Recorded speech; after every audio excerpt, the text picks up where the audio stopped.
Il y a deux problèmes, à deux complexes, c'est la France et le Maroc.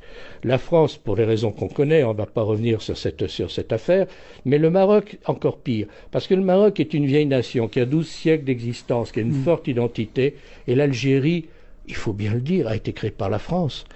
Il n'y avait pas d'Algérie avant que la France n'intervienne dans ces zones qui étaient des baies, plus ou moins des petites principautés, plus ou moins dépendantes des Turcs, etc. Bon. Et donc, il y a une haine et une jalousie à l'encontre du Maroc qu'on ne peut pas imaginer, notamment de la part du régime algérien, qui n'a jamais été capable de définir l'identité de son peuple. Est-ce que c'est un peuple arabe? Est-ce que c'est un peuple musulman? Est-ce que c'est un peuple arabo-berbère? Je pense que ce régime, dans tous les échecs qu'il a eus, a aussi un échec identitaire. C'est-à-dire qu'il n'a pas donné une identité à son peuple et il ne se positionne que par rapport ou que face à deux pays qui sont la France et le Maroc. Et donc, c'est dans les gènes du régime algérien Séparatiste, mais l'Algérie, elle est un peu comme le lapin du Racel. Elle continue à entretenir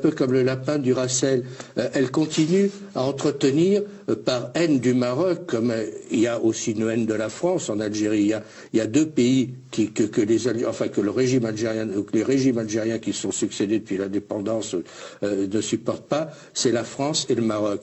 Parce que, alors le Maroc, on comprend très bien, il y a un complexe. Le Maroc est une vieille nation avec une vieille civilisation, avec une vieille unité nationale qui regroupe les Berbères et les Arabes et qui se sont mixés. Et parce que, alors le Maroc, on comprend très bien, il y a un complexe. Le Maroc est une vieille nation avec une vieille civilisation, avec une vieille unité nationale qui regroupe les Berbères et les Arabes et qui se sont mixés.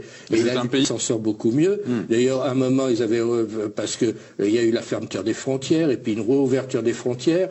En l'espace d'un week-end, des millions d'Algériens sont venus au Maroc et ils ont acheté à peu près tout ce qu'ils trouvaient. Donc le régime algérien s'est empressé de fermer les frontières parce qu'il décrivait le Maroc comme un enfer et les gens se sont aperçus que c'était un paradis. Il décrivait le Maroc comme un enfer et les gens se sont aperçus que c'était un paradis. De sécurité, parce que toutes les grandes puissances savent que c'est un conflit qui n'aboutira jamais, que le Maroc est chez lui au Sahara et que personne ne veut d'un État indépendant au sud du Maroc. Il est très clair que le projet algérien est voué à l'échec et qui ne peut pas aboutir. Et c'est un argument dont il est difficile de parler quand on ne connaît pas l'âme profonde de ces deux peuples.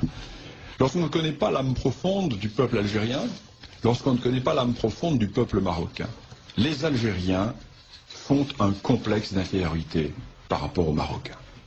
Ils font un complexe d'infériorité car ils ne sont en fait que des parvenus de l'histoire. Je ne le dis sans aucune agressivité, je le dis en toute amitié. Ce sont des parvenus de l'histoire.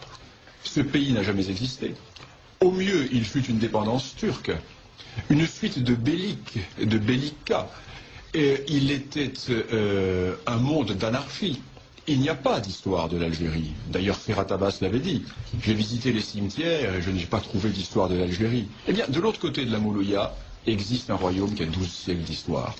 Lorsque Hugues Capet est élu roi de France en 987, la dynastie marocaine a déjà un siècle et demi d'histoire. Donc nous sommes en présence d'un très vieil État. Et les Marocains ont toujours joué maladroitement. Parce que ce sont des gens bien élevés, ce sont des gens polis, ce sont des gens qui, sûrs de leur bon droit, ont pensé qu'ils pouvaient discuter avec les Algériens comme on discute entre gens bien élevés.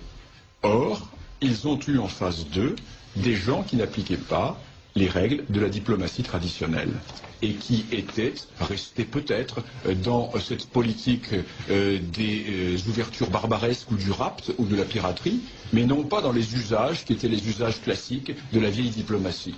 Et les Marocains se sont trouvés du jour au lendemain pris par cette réalité algérienne et ils commencent à comprendre maintenant que l'on ne négocie pas avec l'Algérie comme on négocie avec l'Espagne ou avec la France, pays de vieille civilisation, de vieille tradition politique.